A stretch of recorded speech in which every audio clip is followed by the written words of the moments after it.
Hello everyone and welcome back to my channel. My name is Crimson and in this video we are going to be starting our look through of the Art of the Last of Us art book.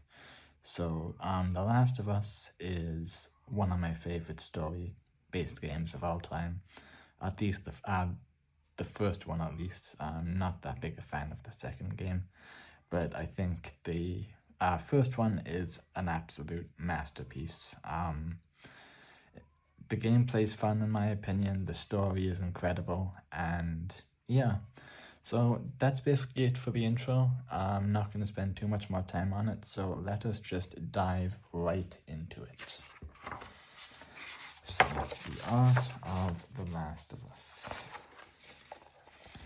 Art of the Last of Us. So we have a double spread of one of the city locations with the partial flooding. We have the cars here, the sun shining down on it. So that Art of the Last of Us, introduction by Neil Druckmann, creative director, and Bruce Staley, game director. Captions by Nate Wells, Arn Meyer, and Eric Manaselli. Sorry, I'm so bad at names, it's embarrassing. So here we have our table of contents.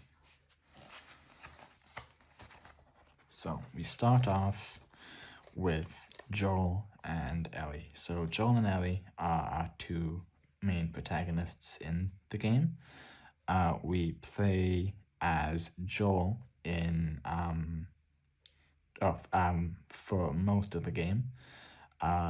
So here's like a little black and white kind of, it almost looks like a charcoal drawing of Joel and Ellie at a campfire, kind of just relaxing and having a good time.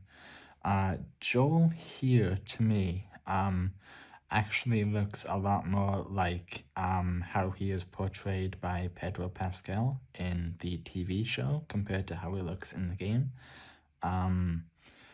But yeah, it's a really cool piece nonetheless. And I just want to say this before we go into it. I did briefly go through this book just to kind of have a quick glance since it only arrived about an hour ago. And the reason I want to cover this one so badly is, as you guys know from my previous videos, I am a sucker for concept art. And oh my god, the amount of concept art in this book is just crazy. So I'm so excited to actually get into this and show you guys. So let us get started. So here we start off with Joel. So it says Joel is one of the two main characters, so getting his appearance to a liking was extremely important. His look had to be flexible enough to allow a story arc from a ruthless operator in the underground of a quarantined city to a caring father figure to Ellie. Joel's appearance is meant to evoke rural America, a nod to the cherished American values of self-reliance and ingenuity in the face of hardship and deprivation. So here we see probably the closest, actually not closest, but one of the concept arts of Joel. Here is a bunch of his different kind of facial expressions that he goes through. So, you know, we have kind of happy, we have him kind of wincing, angry, shouting, stuff like that. Here is so far our closest look, and same down here, of what Joel actually ended up looking like in the game. Here is a bunch of different concept art of Joel's potential appearances, and they went through so many different designs before they finally landed on the Joel that we got in the game. And personally, I think the Joel that we got in the game is the best out of all of the concept art. The concept art versions are really cool, but I think his appearance kind of really captures his character. So, you know, we have him in, you know, kind of like an overcoat. We have him relaxing. It looks like he's smoking a cigarette, or maybe that's just a line or something there.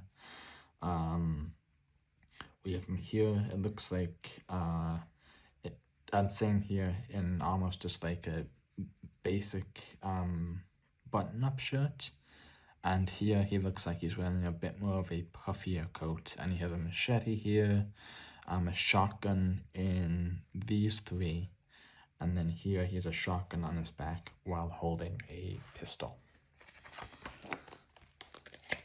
So here's some more art of Joel. Also, I just want to say I'm not going to be reading that many of the captions in relation to game development. The captions and text relating to the game itself and the characters, I will definitely be reading. But in terms of like game dev notes, I'm not going to be reading that many of those. So I do apologize for that, just because it would take me, it would make this video so much longer. So here we have a bunch of different iterations of Joel's backpack, which is cool. So it just really goes to show the attention in this game, like the attention to detail, that the fact that not just Joel, but like his backpack had this many iterations and concept designs. So what he ends up with in the game is almost just like a normal civilian looking backpack, but here we see him with more of, you know, military type backpacks. In these ones down here, and I think some of them here, it looks like he's wearing some kind of combat vest, almost like a plate carrier with a backpack attached to it. It gives him a much more kind of militant look, in my opinion. But yeah, and then down here, I'll move this so you guys can see. This is him with almost like a duffel bag, which is really cool. So in these two, he has one going horizontal and one going vertical, kind of below his waist.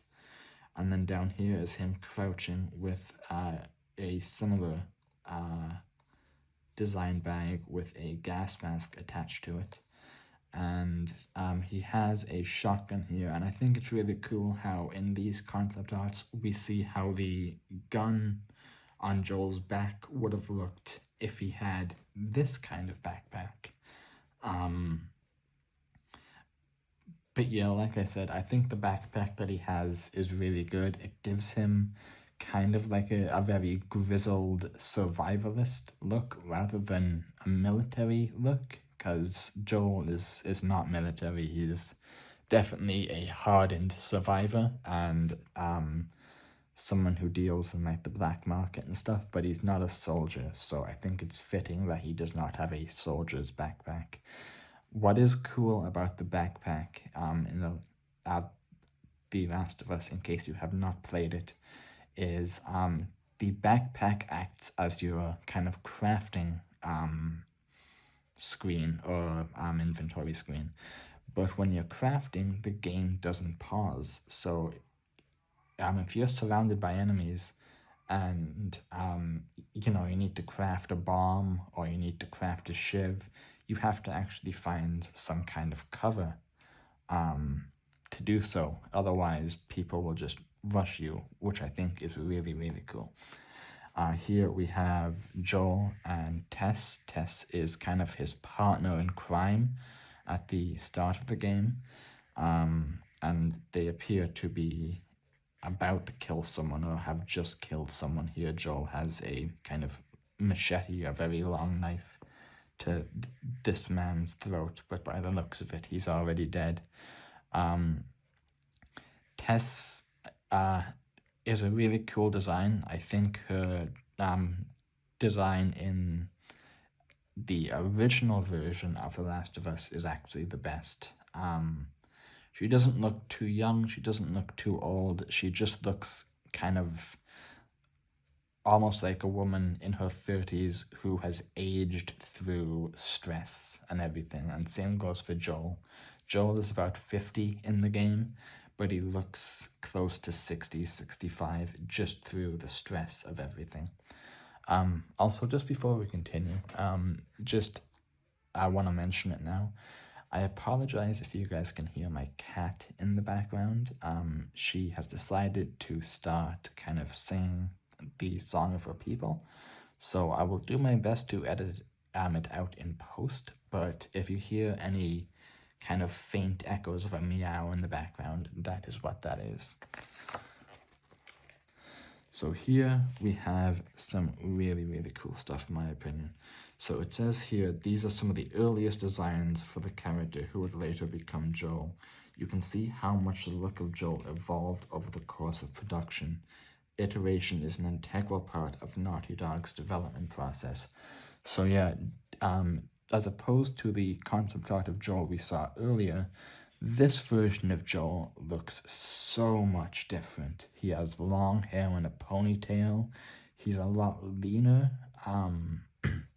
And his face is thinner.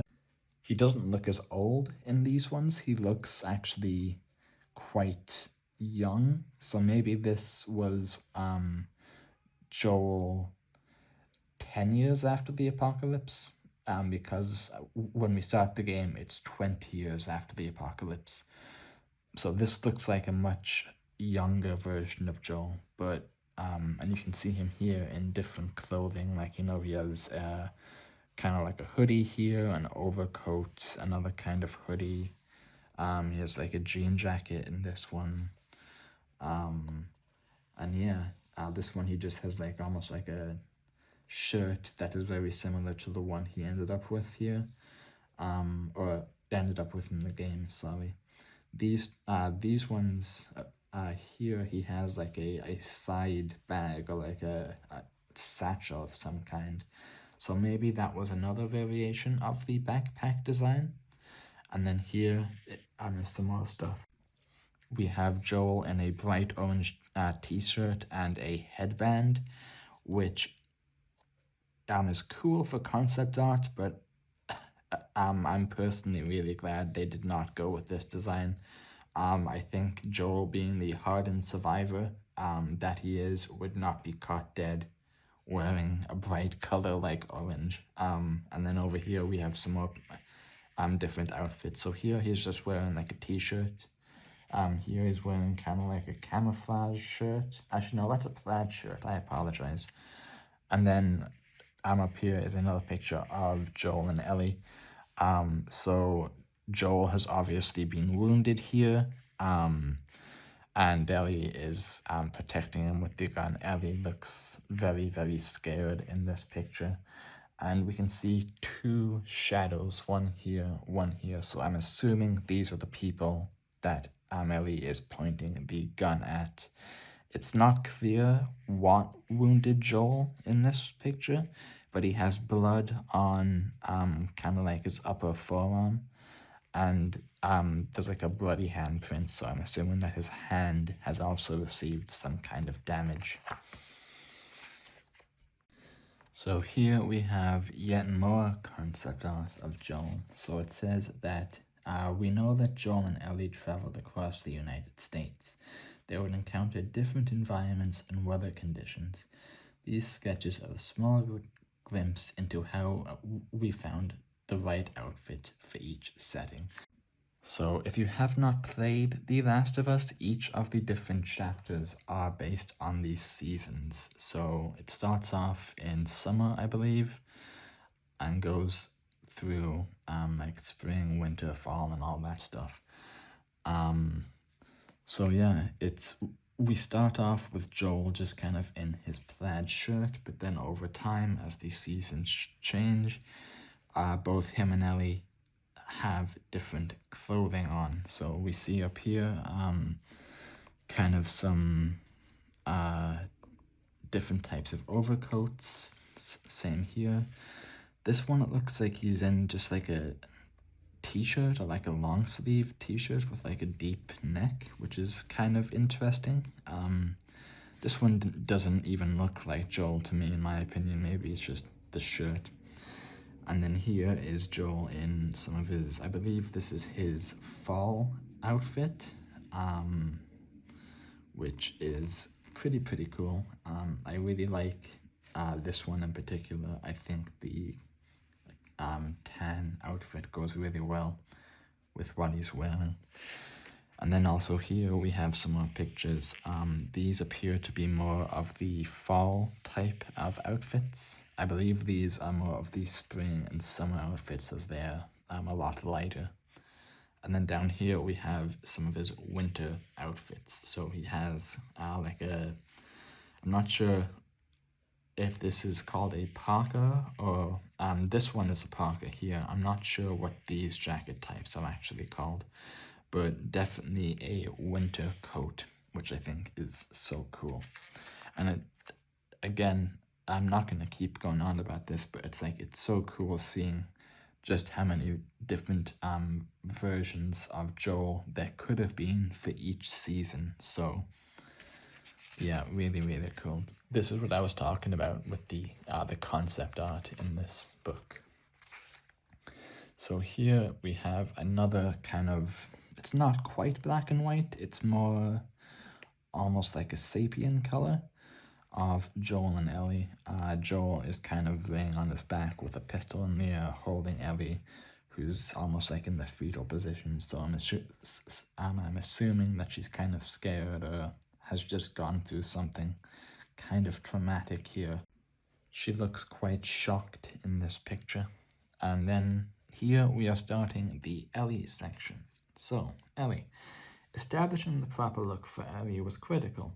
This was a challenging journey to determine both her physical appearance and the soul of Ellie as a character. Ellie had to look young enough to make her daughter-father-like relationship with Joel believable, but also old enough to be credible as a precocious and resourceful teenager capable of surviving in our post-pandemic world. So this is, I'm pretty sure this is the final version of Ellie's face that they went with. I think it looks really good. And then up here we have her with some, not just different outfits, but different hair, and not just hairstyles. It looks like hair colors as well. So she has kind of loose shoulder length hair here, another type of ponytail, but a bit longer and almost neater. She has long hair in this one, same down here. And then with these ones, it looks like she has blonde hair, which is really cool. I did not know that there was a potential for Ellie to be blonde. I think that would have made it, or made her a lot similar to Joel's daughter, because I believe Joel's daughter had blonde hair, or at least very light brown hair, but her dark brown hair just kind of sets her apart.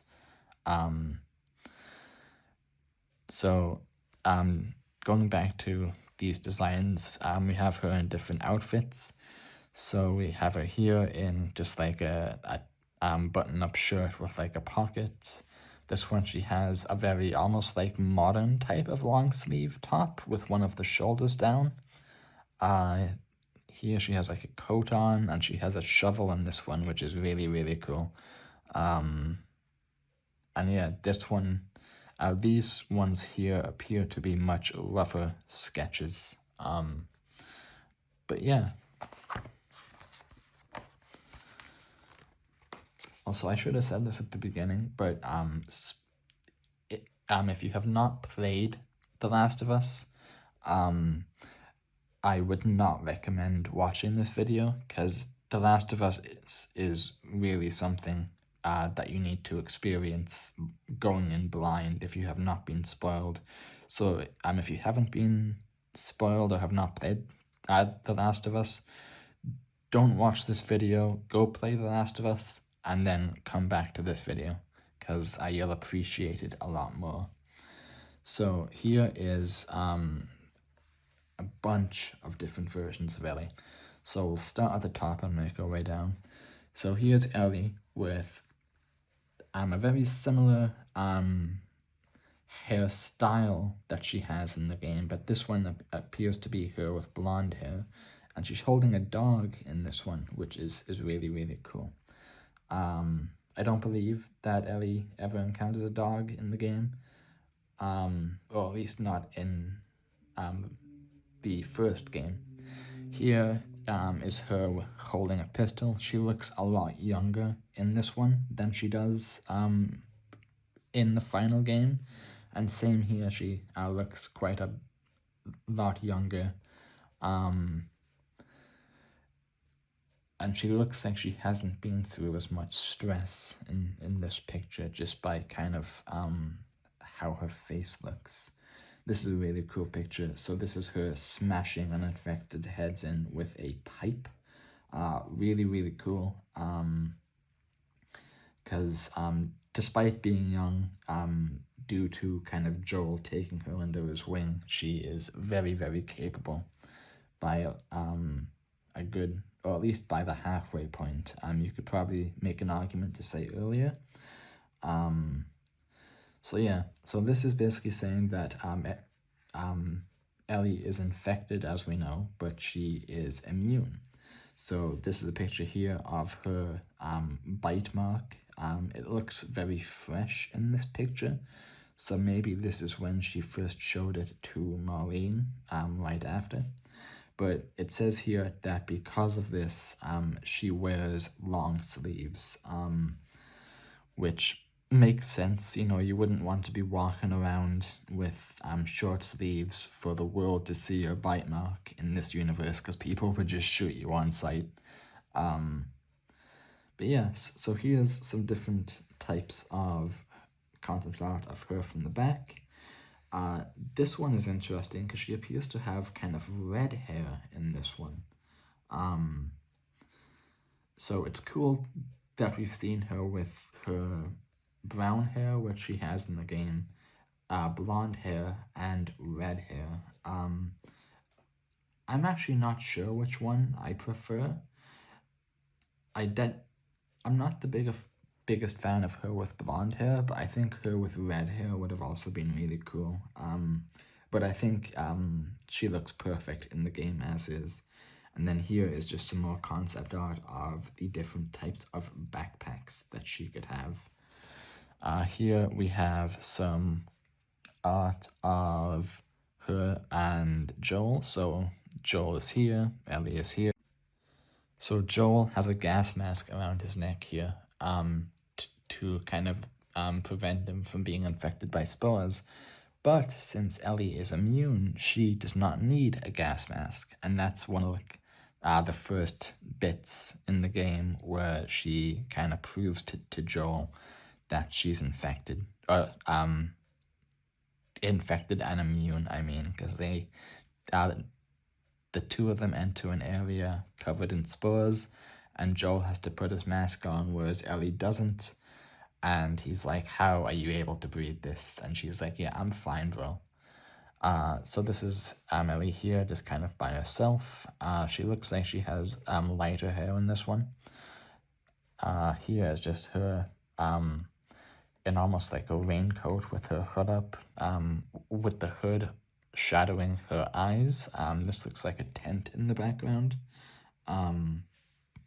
Here is a picture of Ellie walking through some kind of camp or zone with survivors in it, while they are very heavily armed and look very dangerous, especially this guy who just looks like, I don't know if that's a gun or just like a piece of wood, but Ellie is kind of trying to keep her face down. Again, she has her long sleeves to conceal her bite mark. She has some kind of weapon on her back that looks like a baseball bat, maybe. And then here is part of her bag, and she actually does have a gas mask in this one. So it's cool that she has a gas mask in this one, despite the fact that she doesn't really need it. So yeah. So here is way more concept art of Ellie. I'm not going to spend too much time on this just because it would take forever to go through all of them. But here is Ellie in one of the outfits that she wears in game. However, in this one, her face looks a lot different than how it appears in the game, and she looks a lot younger in this one. So this is her with different facial expressions. Here's her with different kind of hairstyles and different colors. So we have kind of like black hair. Here we have her with brown hair and red hair and stuff like that. So what I think is really cool about Ellie's hairstyle in the game, or how it works for her, is that her ponytail is very messy, which kind of makes sense for, someone traveling across the country surviving. Whereas in a lot of these ones, her ponytail and her hair is a lot neater and looks much, much more clean. There's also versions of her here with a lot shorter hairstyles, which is really cool, but I think her hairstyle in the game is perfect. So this is her with her final face design with different versions of her final hairstyle. So this is the hairstyle that she has, but kind of minor tweaks to it. So like this side parting here is a lot neater in this one, whereas in this one it's a bit messier. This one she has bangs. This one her hair is split in the middle. And yeah.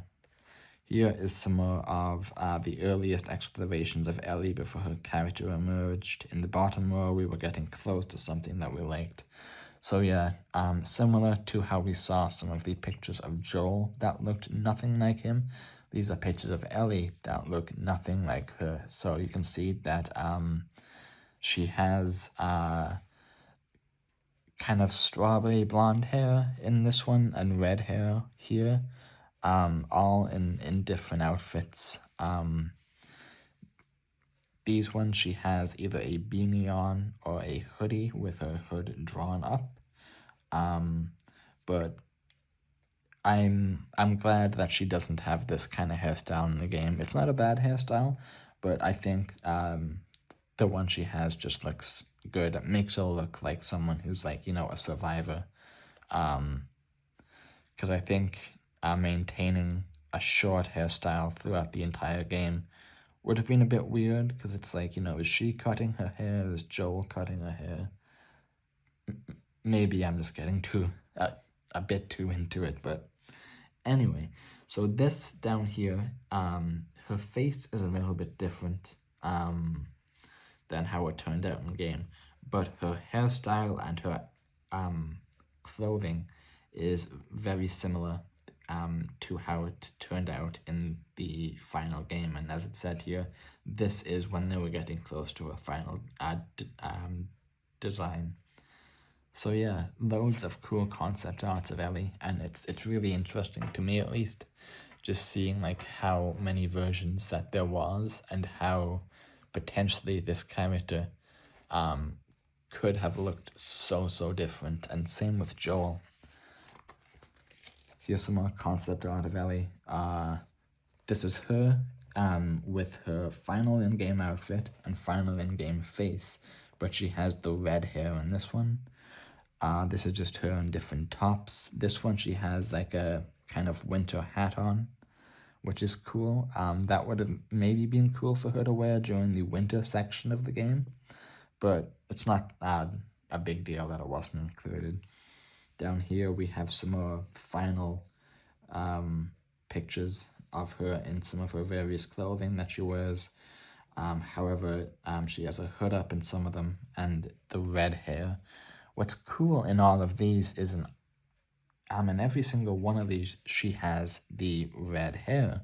So I'm wondering if maybe the red hair was one of the design choices that almost made it into the game. Like maybe this was what they intended, and then at the last minute they changed it to brown, because in all of these she has the red hair. So super cool. Yeah, so that is the Joel and Ellie section done. Next up is the journey. So I believe, sorry, never mind. So this is the bits about the prologue. So it says here, young Joel and Tommy. So we already nailed down Joel and Tommy's primary looks when we started working on the younger versions of them. It was really a process of taking the character models and realizing how they would have looked decades earlier. We wanted to show a clear contrast between the characters before and after the pandemic, and to express that transition through the change in their appearance. So this looks to be different versions of Tommy, and same with him here. So Tommy is Joel's younger brother. He used to be a firefly, but he ended up quitting the terrorist group or the freedom fighter group, depending on how you want to look at it altogether. It's not clear whether he left officially or whether he just decided to leave. But it's kind of mentioned how Tommy joined because he wanted to do the right thing. And that was basically where him and Joel kind of stopped talking to each other. But yeah, so this is Tommy as he appears in, concept art of how he appears at the start of the game. So obviously the prologue of the game takes place 20 years before the main game. So Joel and Tommy are a lot younger in this one. So different concept arts here of Tommy in different types of clothing. It is mentioned in the Last of Us TV show that before the apocalypse, Tommy was in the military. I don't know if that's ever mentioned in the game, but here especially he looks like someone who might have been in the military just based on his build and his haircut and stuff. Also on the fact that he's very good with a gun, like he's able to shoot very, very accurately. So it makes a bit of sense. Here he looks like he's smoking a cigar, which is really cool and also really funny. But yeah. So here is some concept art of young Joel. So Joel, when we first meet him in the prologue, is a very young single father. I believe Joel is like 2022 or something like that in the prologue.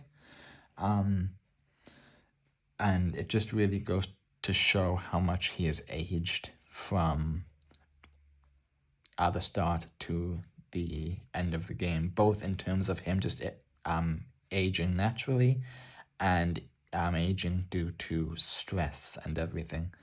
So here's some different concept arts of him. He has this, I believe this is like a double-barrel shotgun or something.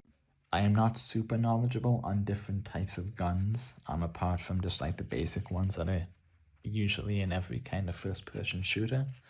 But so if this is not a double-barrel shotgun, I do apologize. I guess that just comes with being European. This is a very close design of how young Joel looks at the start of the game.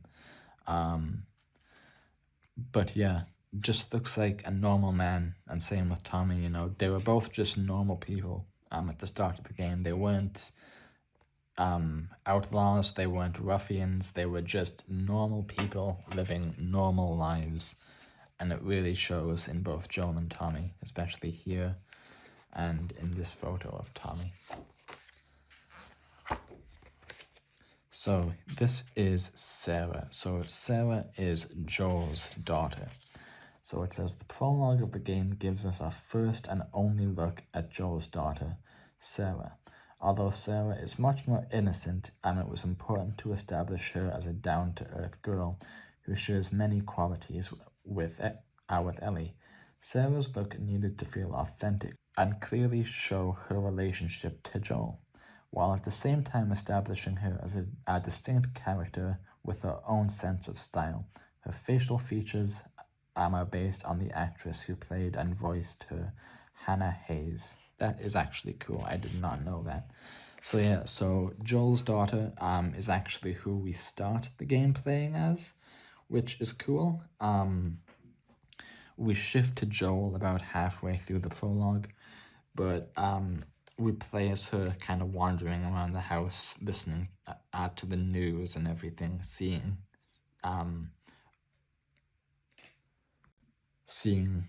all hell break loose on TV. So she's quite young in this. I believe she's like maybe 10 or something. Whereas Ellie is a little bit older. I believe Ellie is like 14 or 15. So this is her in a bunch of different outfits. Sarah, for want of a better word, was a lot more girly than Ellie was. Ellie is kind of more of a tomboy type, but like it says here, it just goes to kind of make them distinct from one another, making it so they're not just carbon copies of the same character. So this is Sarah with different types of hairstyles and hair colors. So this is her with short dark hair. This is her with kind of curly red hair, and then two different types of the blonde hair that she ends up having. This is very close to how she looks in the prologue, if not exactly how she looks. I apologize, it has been about 1.5 years since I last played The Last of Us, so I cannot remember the exact clothing that the characters wear in each scene, but this looks very similar to how she appears in the game. So let me move the book a little bit. So this is, these are concept arts of present day, illustrating early moments in the outbreak, contrasting color and strong directional light to evoke the feelings of tension and danger. So this is, again, June, the prologue. Tommy arrives at Joel's house and picks up Joel and Sarah, and they both start driving away, and they end up kind of getting lost and turn around, and they wind up in the middle of downtown, which is the worst place you could be. And just in the few minutes that they're there, the situation goes from bad to terrible. Infected start jumping on people, sprinting at people. Gas stations explode because cars are crashing into them.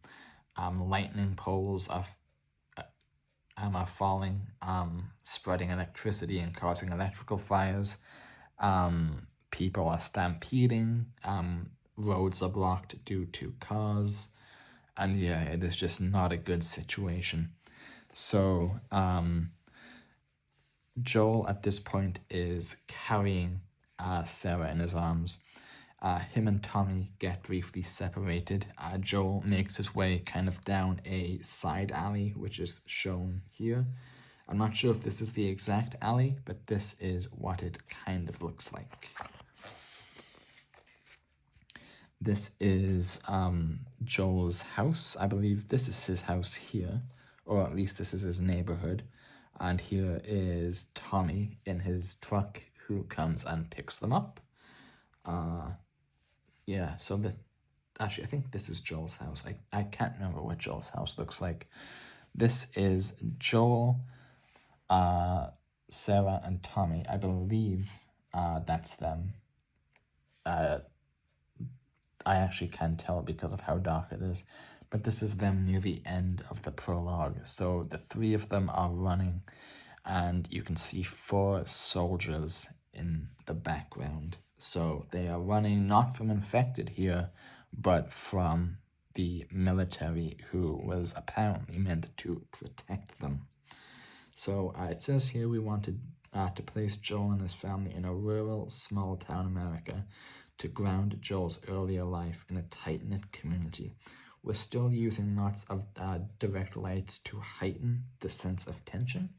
So I believe, just based on Joel's accent, that he is from Texas. I'm not sure if he is living in Texas in the prologue, but he's definitely from there, and same with Tommy, of course.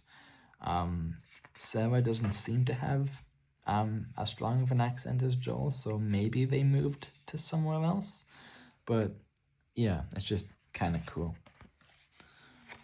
So this is the quarantine zone. Actually, let me just say one more thing here. And again, this is your last spoiler warning. So what ends up happening at the end of the prologue is Sarah gets killed. Not by infected, not by an accident, but a soldier shoots at them. He holds them at gunpoint and he radios in to his commanding officer saying, "Sir, I have a man and a child here." And we can't hear what the officer says, but the soldier kind of seems a bit shaken. And he says, "But sir, there's a young girl with them." And something is said over the comms and he just says, "Understood." And then he points the gun at them and shoots them.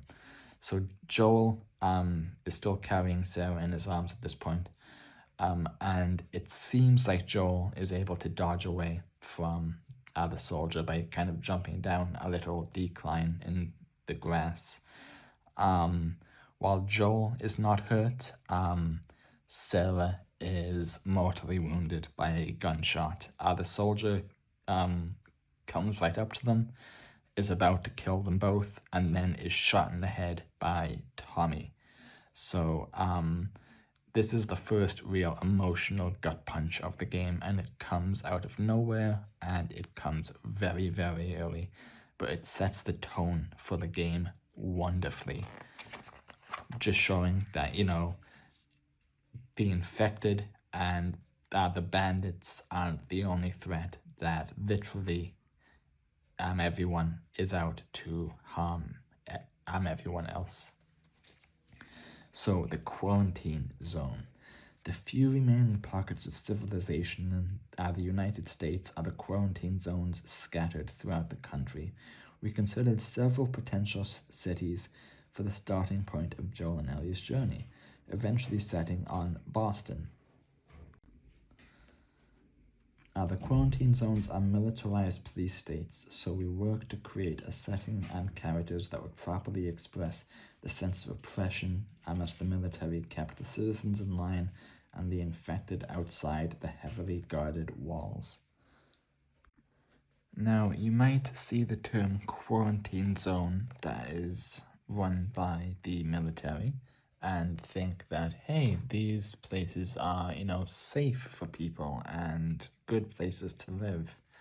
But that could not be further from the truth. With the military essentially gone, each quarantine zone is essentially independent from one another, and they all have degraded to military police states where they are run with an iron fist. Anyone who steps out of line is killed instantly. Anyone suspected of being infected, whether they actually are infected, are killed on the spot. And so we start our playthrough after the prologue as Joel in one of the quarantine zones. I believe it's the Boston quarantine zone, or somewhere in Massachusetts, but I could be mistaken. So here is some of the concept arts of the types of soldiers. So these are soldiers that are in riot gear. They have their gas masks with a riot helmet with a faceplate. They all have batons. Some of these guys here have different types of riot shields, from the more heavy-duty ones with flashlights to the more basic plastic ones here. Here is some more concept art. Sorry, I forgot to move that. So these are more of the different soldiers kind of looking on as the civilians go about their business, making sure no one steps out of line. This is some soldiers here kind of looking at some people who appear to be in line for something. Maybe it's food or Yeah, it even says here, warning, stay in line. And then here are some more of the different types of soldiers that we find. So here are some more of the types of riot soldiers. And then here are some more basic soldiers. Most of them all have gas masks, which makes sense, with the infection going around. So it says the soldiers who maintain order in the quarantine zones had to look intimidating and oppressive. Putting them in full riot gear helped drive home the dehumanization of life in a city under martial law. So yeah, as I said, it is essentially a mini police state in each of these places that are under martial law.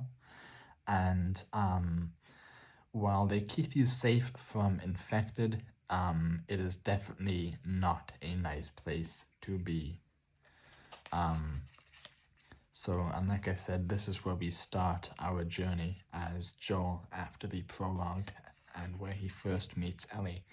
The soldiers are also always on guard for Firefly insurrectionists. The Fireflies are a freedom fighter group to some, or a terrorist group to others, and they are essentially at war with what's left of the military, trying to free or liberate the citizens of the quarantine zones. So again, anyone suspected of being a Firefly or being in league with a Firefly or helping a Firefly or, smiling at a Firefly, for all we know, is shot and killed. They have a zero tolerance policy for essentially every single little thing. This is one of the areas that we see at the start of the game. So this is one of the gates. This appears to be either the outside or the inside of the quarantine zone. So we have two soldiers up here who appear to be on watch at the gates. We see the gates here. We have three soldiers, so here, actually no, sorry, four soldiers. These two guys, there's one here and one here. These guys look like they're in hazmat suits with much more heavy duty or specialized gas masks in case an infected manages to break through the barriers. There's also a man here with a hood over his head. We're not sure what is actually going on here. He's obviously being detained or has maybe just arrived and they are scanning him. In the show, they have this little tool that they use to kind of determine if someone is infected. I don't think they actually ever show or mention that in the game. I believe in the game they just kind of go based on what they see. So if someone's acting erratic or has, any wounds that look suspicious, they take that to mean infected. So this guy is either about to be executed or is about to be tested, or maybe he's being kicked out or just let in. It's not quite sure, but these guys are definitely on their guard around him. So it says that the quarantine zone is a police state doesn't mean that a criminal underground doesn't flourish. Below are some of the looks we explored for the others who operate in the black market in which Joel conducts business. So, yeah, despite the military's best efforts, there is a huge underground and black market scene in essentially every quarantine zone. These guys do stuff such as bring people weapons, which the citizens are not allowed to own, to clothing, to drugs, to alcohol, and anything else you can imagine. So we actually see some of these guys as we walk through one of the early game areas. It's a very rough area, very rough looking area. It's almost like the slum of the quarantine zone.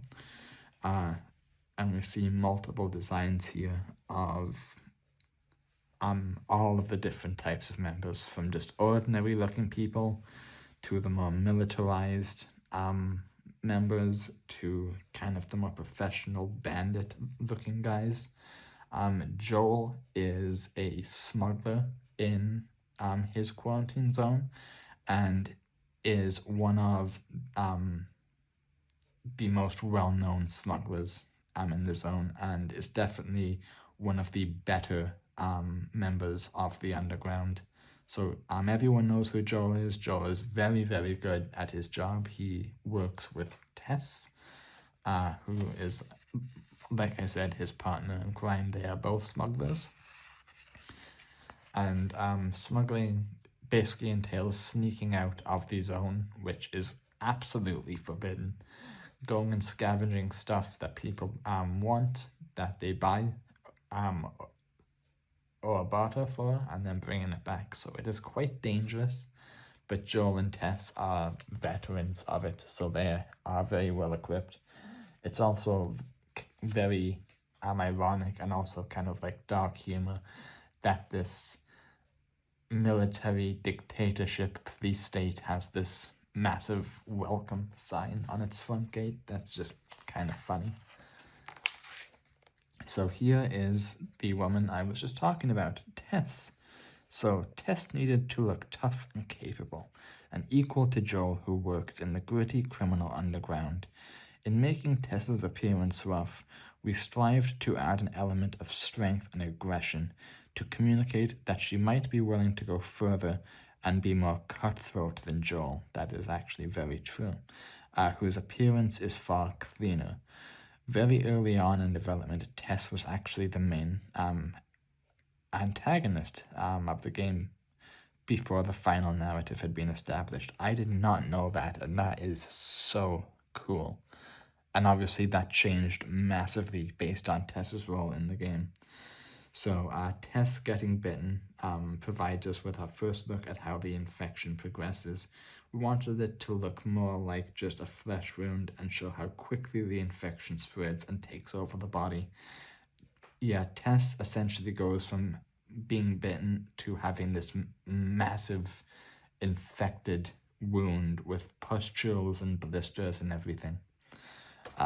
In maybe the course of like an hour, she gets bitten when her and Joel and Ellie leave the camp. So yeah, like it says here, Tess is much more vicious and cutthroat compared to Joel.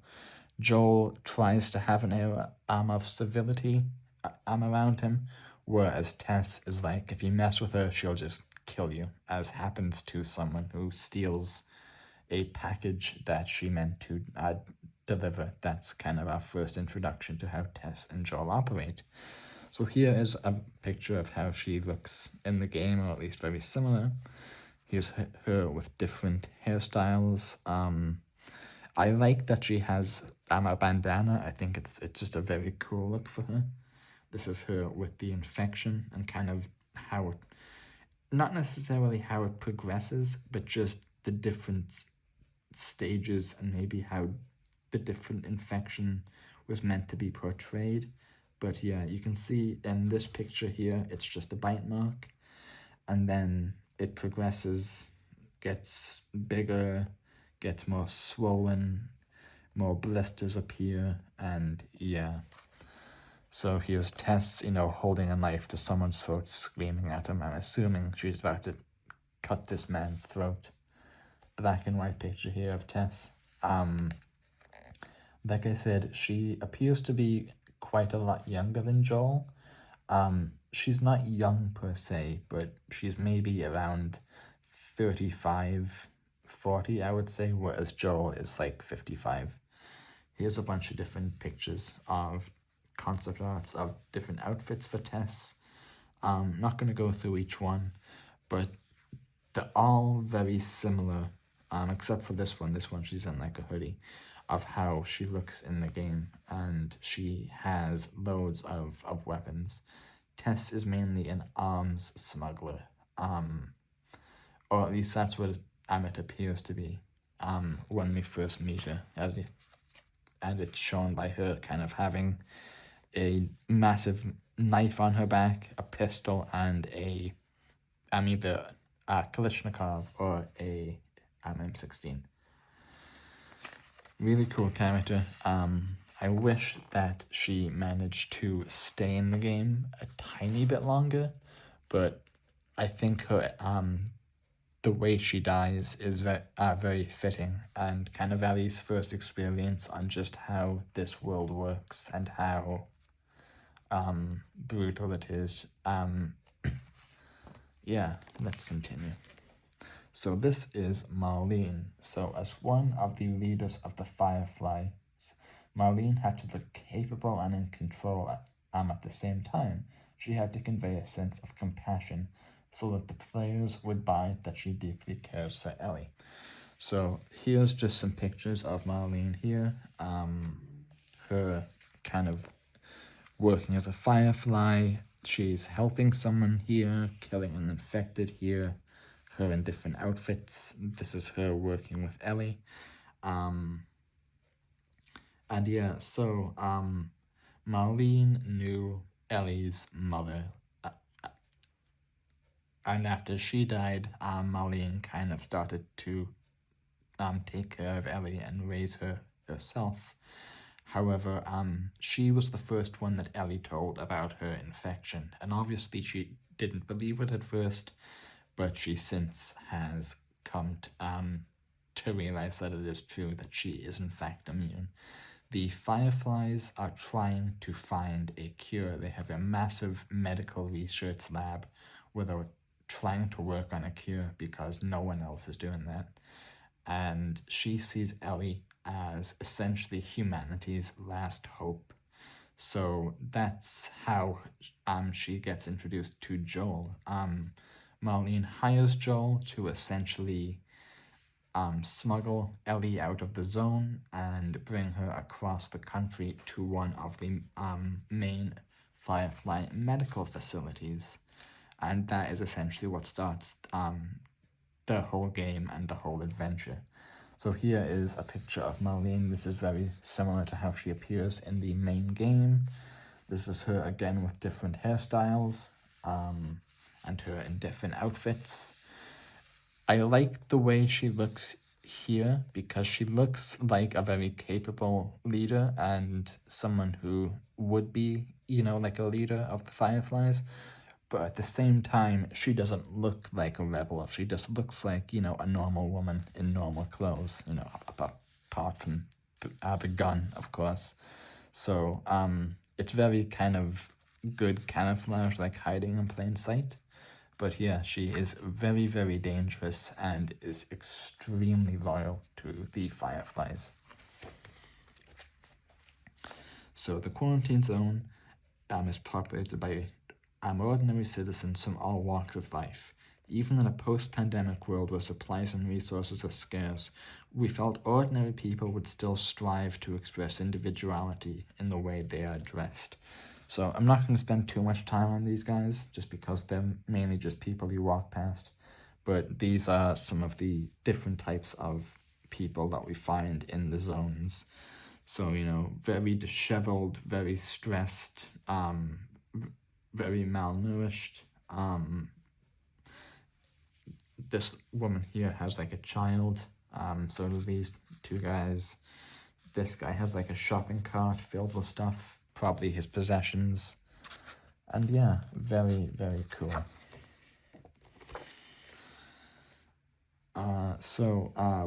With space at a premium inside the confines of the quarantine zone, we wanted to show how much the survivors had to improve every day in their post-pandemic lives.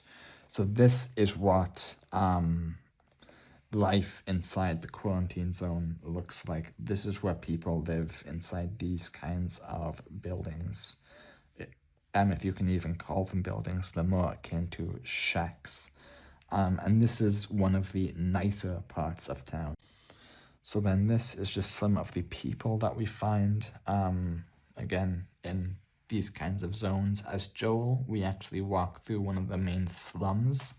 As I said, this is one of the nicer parts of the zone, whereas most of the other people, and especially the worse off people of the zone, live in absolute squalor. So it is very bad conditions, and the soldiers do not care one bit and make zero effort to improve the living conditions in these places. Here's some more pictures of inside the quarantine zone. This appears to be at night, just showing how it looks. Oh, sorry, how the lighting looks. So we have like the floodlights, some kind of electricity, not total electricity, but there is some form of power at least. So this is more concept art of clothing, variations of the ordinary civilians. And yeah, this is just more of the types of civilians and how they would be dressed in the zones. So yeah, again, I'm not spending too much time on these guys just because they're not really characters, they're just NPCs that you walk past. But it is cool seeing how there's all kinds of people in the zones. Here is a amazing double spread of one of the first early game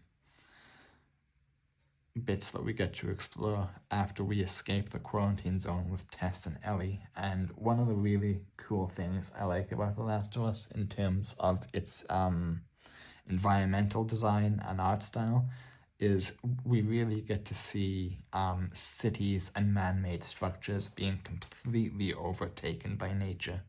I always love that in post-apocalyptic settings, and The Last of Us does an excellent job at portraying that. So yeah, you know, we can see grass everywhere. There's vines and moss all over this collapsed building. And some of the buildings over here are actually still intact. But yeah, let us continue. So, the Outskirts. In the Outskirts, players get a first-hand look at what life is like outside the heavily guarded walls of the quarantine zone. This area is characterized by ruins from the heavy bombing, the military's attempt to create a buffer zone between the infected living outside the walls and the perimeter of the quarantine zone. Beyond the bombed ruins lie hints of the beauty of the world that is slowly being reclaimed by nature. That's what I was talking about earlier. So the Outskirts is our first area that we explore, playing as Joel, accompanied by Ellie and Tess after we sneak out. So we see some pictures here of them making their way through. This is them as they have just escaped the quarantine zone. Ellie is still handcuffed because neither Joel or Tess believe her about her immunity at this point. There is a soldier here who has been killed. I'm assuming Joel killed her based on Tess's reaction. But at this point, they have essentially crossed the point of no return. So even now, if they wanted to, they couldn't turn back. This is a picture of what looks to be the walls of the quarantine zone, kind of shining the searchlights down, looking for Joel, Ellie, and Tess. I'm actually not even sure if the soldiers know about Ellie. I think at this point they're just looking for Joel and Tess, because they are known to the soldiers, but they haven't done anything that can actually be proven, which is strange because normally they wouldn't even need proof. So this is a subway area that Joel and Ellie enter. As you can see in this picture, it's very hard to make out since it's very dark, but Joel has his gas mask on here, whereas Ellie does not. So this is the first real test, like I said, where Ellie kind of proves that yes, she is in fact immune, as this subway station and the underground of the metro tube is completely overrun by infected, and so many spores are in the air. One thing I just want to say, one of the things I really like about The Last of Us's portrayal of infected or zombies is the spores. A lot of games that have zombies or infected that are based on fungus don't include spores, whereas The Last of Us does, and the spores, especially for the virus, which is the cordyceps virus, are just as dangerous, if not more so, than the actual infected people. So it's really cool that they are taken very seriously as a threat and not just kind of passed over. This is just some pictures of them making their way through different buildings. So they come across a bunch of different destroyed roads here. This is them making their way through what used to be like a apartment building, or kind of like a very tall high-rise building almost. As you can see, it's bombed to hell based on the military bombing it. Joel is leading the way, kind of guiding Ellie. And then same here, this is them in another building. This one is a lot lower, but has been overtaken by nature a lot more. This is just the color script for the Outskirts. Dark and moody in the bombed and ruins at the nighttime, gradually turning to warmer, more inviting colors as dawn breaks and the player starts to reach more natural environments. So yeah, this is them after the sun has risen, and seeing the sunrise outside of the walls is like the first little start of Joel and Ellie's bond.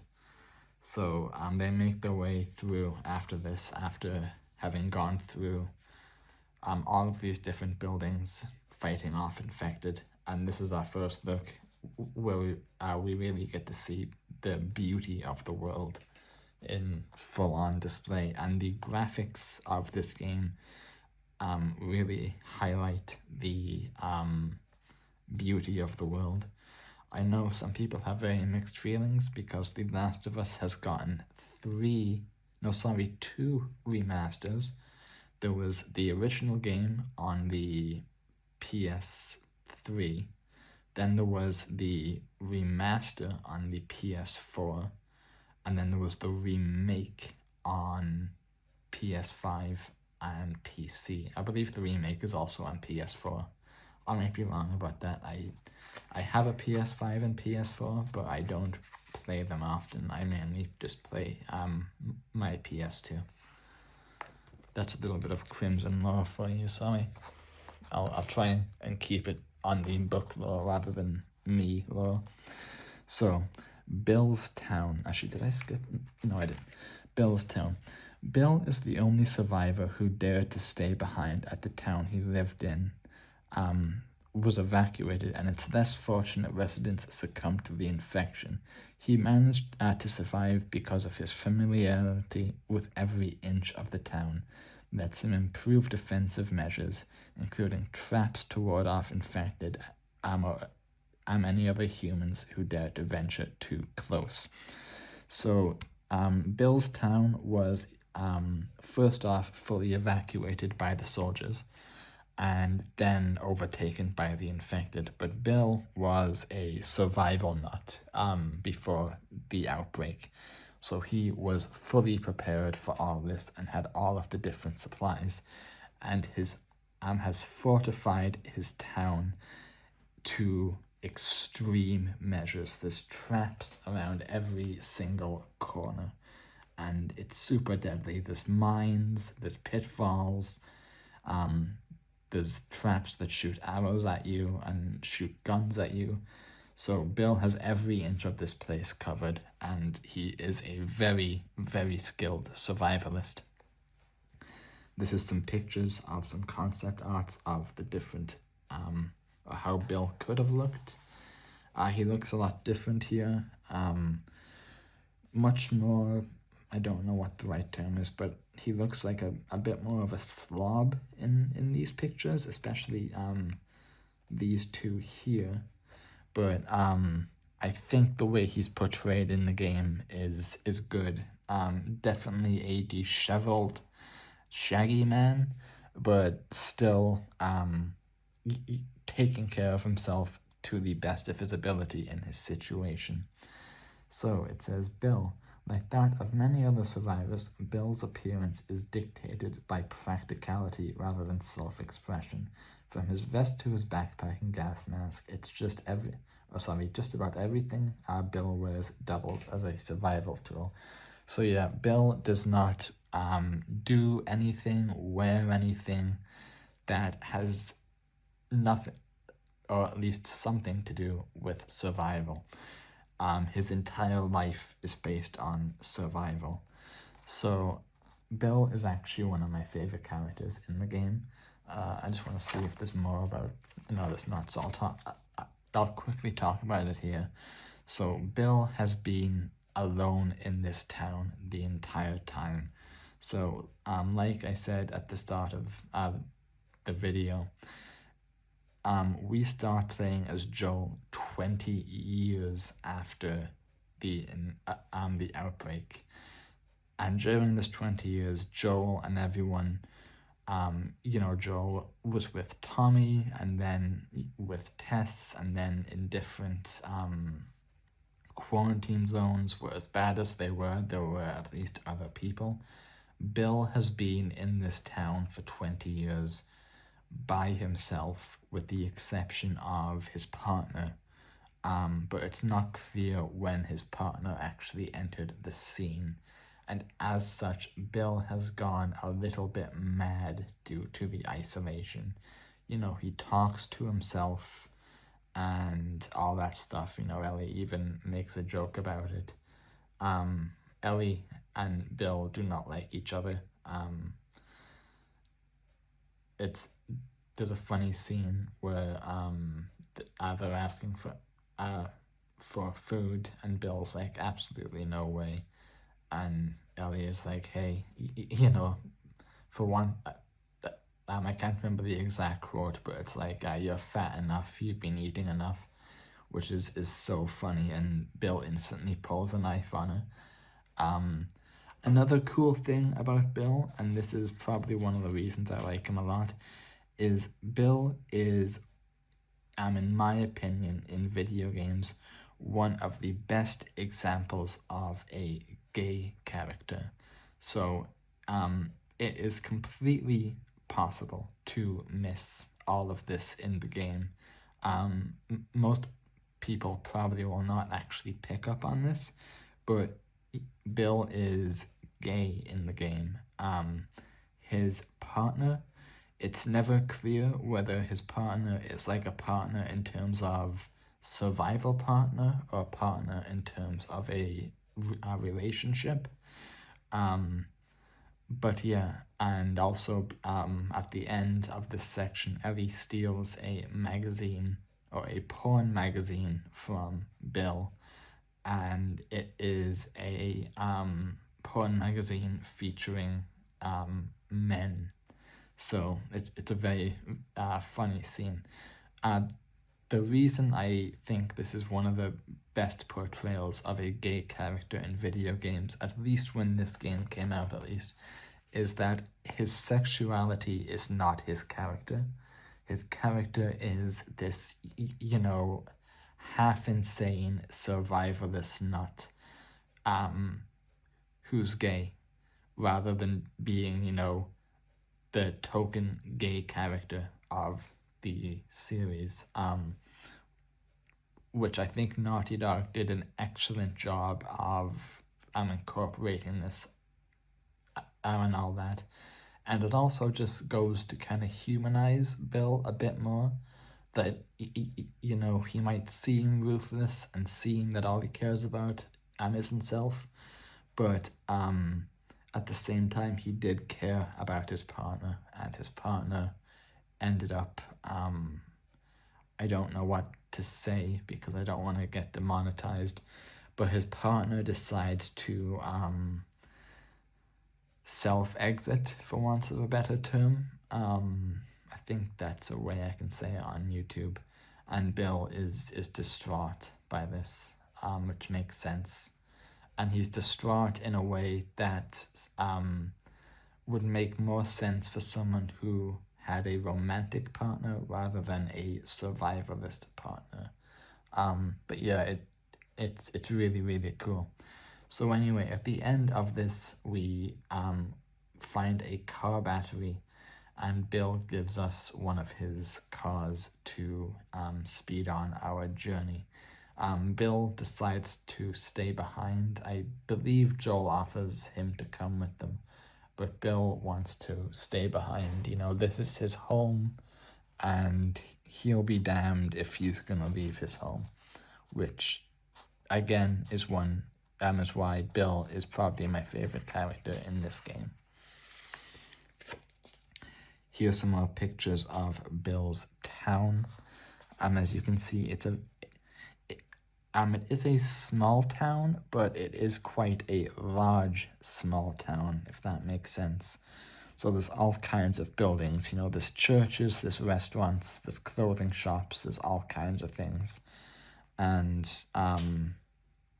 yeah, Bill is also armed to the teeth. He has so many guns. There's this really funny scene in the TV show where Joel and Ellie gain access to Bill's basement, and there's essentially like a small arsenal. There's like 50 to 60 handguns just on a wall and everything, and it's so funny. But yeah, Bill in the TV show is actually really cool. I did enjoy the Bill scenes a lot. I know a lot of people did not, but I did thoroughly enjoy them. I just think his character is so cool. So here is some of the cars that we see in Bill's town. Over time, Bill has used whatever was left behind in the town to fortify his domain against outside threats, be they infected or human. These concepts explore some of Bill's barricades, pathways, and traps. So these are some of the barricades that he uses and some of the traps, some of the vehicles that we find along. So this is Bill, Joel, and Ellie. They appear to be looking at some kind of map here. And here is one of the set pieces where as they are making their way to Bill before they actually find Bill, Joel stumbles into a trap which causes him to be snagged upside down and is stuck upside down while Ellie is trying to cut him loose.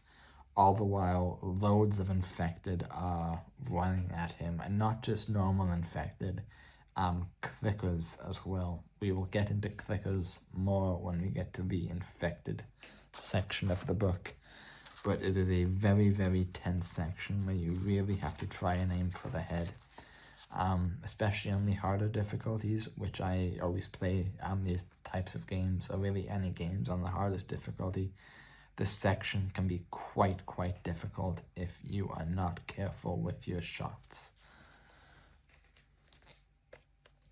So this is the school. So what happens is Bill reluctantly agrees to give you a car, or a truck, sorry. However, he does not have a car battery, and he says to Joel and Ellie that the car battery would be located in the school, as he has not touched that area since. And I believe they take it from the school bus. I can't remember exactly where. But the two of them make their way to the school, and it does not go well. They end up barely making their way inside, only to be confronted by a bloater, which is essentially a boss enemy in this. They are so tough to take down, especially on the higher difficulties. Here is a picture of one of the insides of one of these shops. Same here, another picture of I'm actually not sure where this is. This might be one of Bill's rooms, but I'm probably mistaken. I don't know where this is. But all of these areas are within Bill's town. So here's some more pictures of some of Bill's town. We see, rusted cars, buildings, some of them in perfect condition like this one. Others like these ones are in disarray and being reclaimed by nature. Here's kind of Bill's workshop where he has all of his guns, ammo, food, all that stuff. are really cool. The many buildings, residences, and businesses in a small town afforded us an opportunity to take an in-depth look at the discarded remnants of human life that were left behind. So, Pittsburgh. As Joel and Ellie travel further west, they come across a relatively large population of people who have managed to overthrow the military quarantine zone in their city. They continue to survive amidst buildings and ruins by scavenging and hunting down unsuspecting tourists. Tourist essentially means anyone who wanders into Pittsburgh. The locals' name for other traveling survivors whom they'll readily kill for the supplies or even clothes on their back. So these people are not at all willing to take people in. They are a group that are completely out for themselves, completely ruthless, and will kill any tourist on sight. There's a really cool scene where they are driving to Pittsburgh, and there's a trap that is laid for them where someone jumps out into the middle of the road and is like, please help me. And Ellie says, oh, we need to help this man. And Joel's like, yeah, no, he's not even injured, and just floors it. And it's a great scene. And Joel later goes on to say that, he's been on both sides of those situations. Just going to show that Joel is not a good person. He is very kind to Ellie and almost like a father figure. But yeah. So here is Ellie in the Pittsburgh zone, just kind of looking around with her backpack. These are some of the enemy types that we come across in Pittsburgh. So the hunters who live in the city are scavengers, clearly reflected in their appearance. Their possessions are limited to what they have been able to scavenge or steal. So here is Joel kind of facing down against a hunter. The hunters are just the names of the scavengers in the Pittsburgh zone. So they come across as, normal looking folks like these guys here, to full-on stereotypical apocalyptic bandits, as we can see here. There's a check mark next to this guy. I'm not sure what that means. There's different body types here. Some of them are more muscular, some of them are more kind of gaunt and stuff. And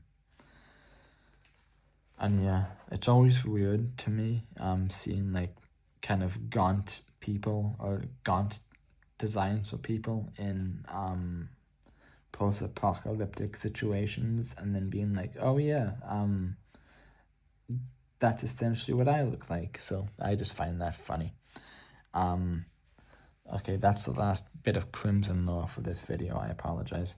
Here's some more different types of bandits that we find. So these guys are more of the heavy types. These guys here have more melee weapons. And this is a concept of clothing and gear variations among the hunters.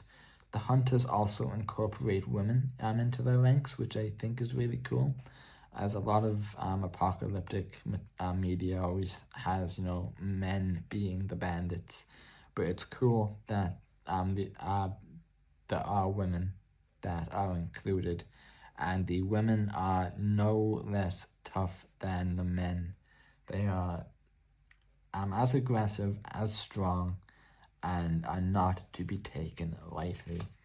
And yeah, here's some more concept art of the different types of hunters in different attire with different weapons. We have some more skinny guys with long hair, bigger guys, guys with, Molotovs with shotguns. This guy's smoking a cigarette, which, respect. This guy appears to be more of like a survivalist type with his clothing and gear. And here we have some of the female hunters, which I really like her here. I just think there's something funny about a woman, or not just a woman, sorry, anyone with like pigtails, or not pigtails, I don't know what this hairstyle is called. Is it space buns? I'm not sure what they're called. But this kind of hairstyle with a gas mask who's like ready to kill you on sight is just so funny. Whereas these ladies here definitely look more like the bandit type. More explorations of the way hunters might look with various gear scavenged from throughout the city. So here is more of the scavengers. You know, some of them have knives. This guy has a hammer. And then these guys have different types of attire. All of their weapons and clothing and stuff are taken from people who have walked into Pittsburgh unknowingly. So everything you see here and everything they use against you was taken from someone. Here's some more art of Pittsburgh. So this is Joel kind of walking near a shipping container. This is just another environment of the ground. As you can see, there's all kinds of grass and trees. There's cars everywhere. Then these are just more of the different types of hunters. Won't spend too much time on them as we've already covered them. These guys look a lot more tactical than there was. There is one other thing I want to talk about Pittsburgh, but I'm saving that until we end these Pittsburgh section, and if it's not mentioned, I'll bring it up.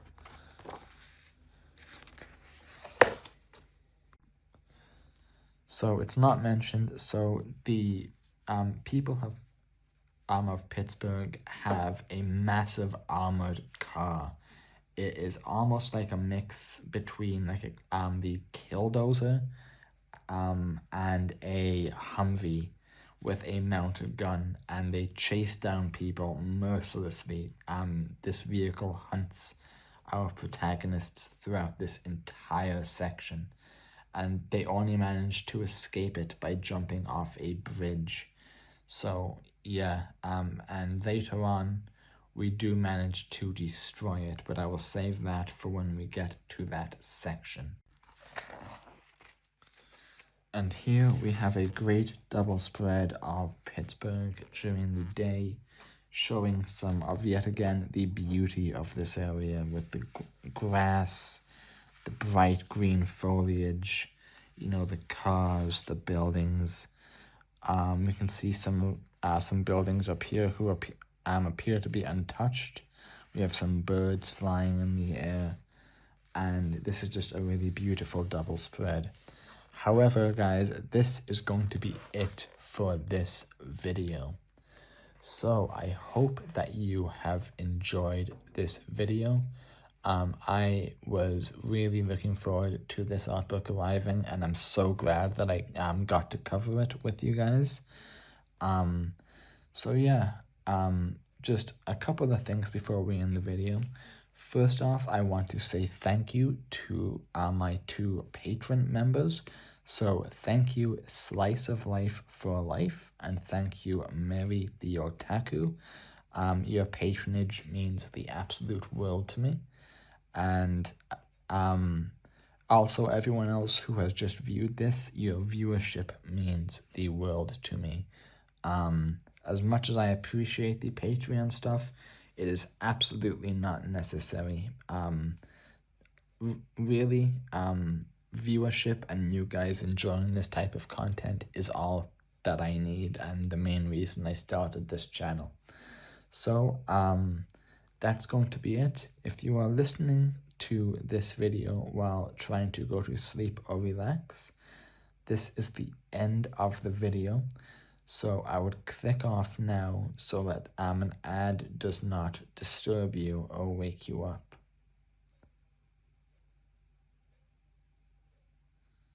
So yeah, so again, thank you so much for watching. I really hope you enjoyed this. My name has been Crimson. I hope you guys have a great evening, a great night, and I will see you guys in the next one. Goodbye.